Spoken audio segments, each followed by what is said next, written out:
ini kalian saya akan menceritakan sesingkat mungkin tetapi jelas. Pertama, ketika saya keluar dari pekerjaan saya 3 tahun yang lalu, saya bingung saya mau bekerja apa.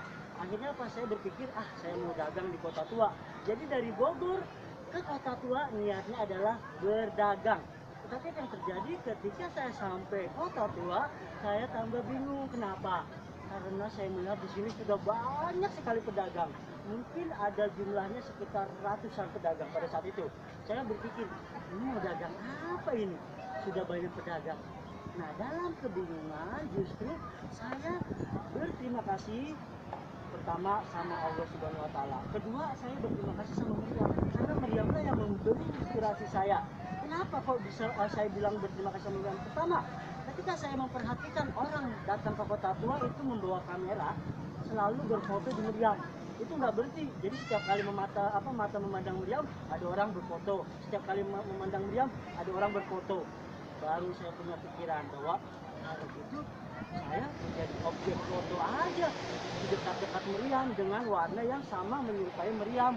Kayaknya lebih unik nih, dan pasti orang akan datang untuk minta foto. Nah, kalau orang sudah datang minta foto, masa iya dia tidak membersih hanya 1000 2000. Itu pikiran pertama saya. Akhirnya 14 Juni 2012 itu hari pertama Bapak menjadi manusia batu di Kota Tua ini. Sampai sekarang sudah 3 tahun lebih. Apakah ada suka dan duka Bapak dalam menjadi pekerja batik ini? Oh iya, setiap pekerjaan itu selalu ada suka dan duka, ya kan, betul kan? Nah, ketika ditanya suka, Bapak akan menjawab, sangat suka sekali menjadi manusia batu. Kenapa? Pertama, orang datang ke Kota Tua melihat Bapak berdiri di bawah terik matahari dengan gagah, dengan tidak bergerak. Orang selalu menyangka Bapak ini patung. Artinya Bapak bisa menipu orang itu bahwa Bapak itu seperti patung. Nah, dari situ orang akan bilang, wih Bapak keren banget, gila, mirip banget patung batu. Wih Bapak hebat banget, gila, tahan panas. Wih Bapak benar-benar seorang yang menggambarkan tentang sejarah dan perjuangan bangsa Indonesia. Wih Bapak benar-benar seorang pekerja keras. Wih, wih, wih, wih. Wih, itulah yang membuat Bapak senang. Bapak ceria, Bapak tersenyum, Bapak selalu semangat menjalani hari-hari walaupun sangat panas.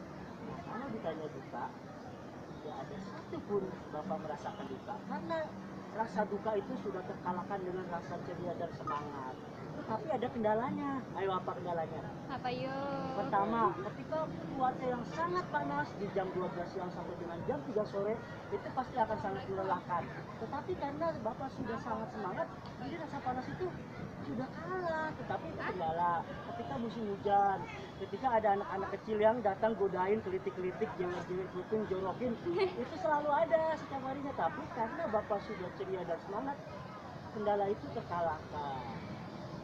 Dimanakah Bapak biasanya menempatkan diri, apakah di sini atau berpindah tempat? Ketika Bapak meyakinkan bahwa Meriam adalah menjadi tujuan orang berfoto, Bapak berdiri di antara Meriam. Tapi kalau ada acara-acara besar seperti sekarang ini, Bapak akan mundur. Toh tidak masalah, dimanapun Bapak berdiri di sekitar Kota Tua, pasti orang akan cari mana yang manusia batunya gitu. Jadi Bapak di mana saja berdiri, asalkan masih di lingkungan Kota Tua, it's okay, tidak masalah. Mengapa Bapak memilih pekerjaan sebagai manusia batu? Kan tadi Bapak bilang ini bukan pilihan, ini adalah sebuah keterpaksaan ketika Bapak tidak bisa bekerja. Kenapa sih Bapak tidak bisa bekerja? Karena Bapak ini cuma tamatan SD, nggak ada perusahaan yang mau menerima Bapak sebagai karyawan. Nah, ketika Bapak mau berdagang, Bapak merasa pedagang itu sudah terlalu banyak. Nah, makanya akhirnya jatuhlah pilihan kepada pilihan menjadi objek foto yang menyerupai seperti patung. Jadilah manusia batu. Jadi ini bukan pilihan, bukan cita-cita, tetapi ini adalah sebuah keterpaksaan ketika sulitnya mencari pekerjaan di Jakarta. Dengar-dengar Bapak punya karakter dari yang lain. Loh, kok kamu tahu? Ih, hebat loh. Kan dari TV Pak. Oh gitu. Jadi gini, ceritanya 2014 bulan Juni tanggal 22 Juni itu adalah ulang tahun Jakarta. Nah, Jakarta ingin membuat suatu acara yang berbeda dari tahun-tahun sebelumnya. Diadakanlah lomba manusia patung se-Indonesia. Jadi dari seniman-seniman manusia patung seluruh Indonesia dikumpulkan. Nah, itu ada 487 peserta. 487 orang yang menjadi manusia patung di saat itu. Nah, dari itu dikumpulkan, dinilai selama 3 jam, Bapak menjadi juara 1 tingkat nasional di ajang terbesar se-Asia Tenggara. Kenapa? Karena baru Indonesia, khususnya Jakarta, yang mengadakan lomba manusia patung dengan peserta sebanyak 487 orang. Nah, dari situlah Bapak tambah semangat, Bapak tambah yakin bahwa ini bisa menjadi hiburan untuk orang-orang yang datang ke Kota Tua. Biasanya pose-pose apa aja Pak saat berfoto? Oh gini, Aduh, aku pengen jadi foto nggak ketika jadi-jadi. tidak ada orang yang berfoto, Bapak akan selalu berdiri tegap seperti patung layaknya seperti seorang pejuang yang sedang menjaga Indonesia ya. Tapi kalau ada orang berfoto, bebas saja selagi gaya itu masih wajar dan tidak tidak aneh-aneh. Misalnya begini, gaya misalnya gini, misalnya kamu seperti cewek gini gaya Alafin. Ini. Terus gaya ditembak. Ada juga gaya yang begini, cucok gitu. Ada juga cibi-cibi. Tergantung aja, tergantung. It's okay. Yang penting apa? Yang penting foto gaya itu masih wajar. Iya. Makasih ya Pak. Oke, semoga Oke. bermanfaat ya. Rajin-rajin belajar, kelak kamu akan menjadi orang besar lah. Amin.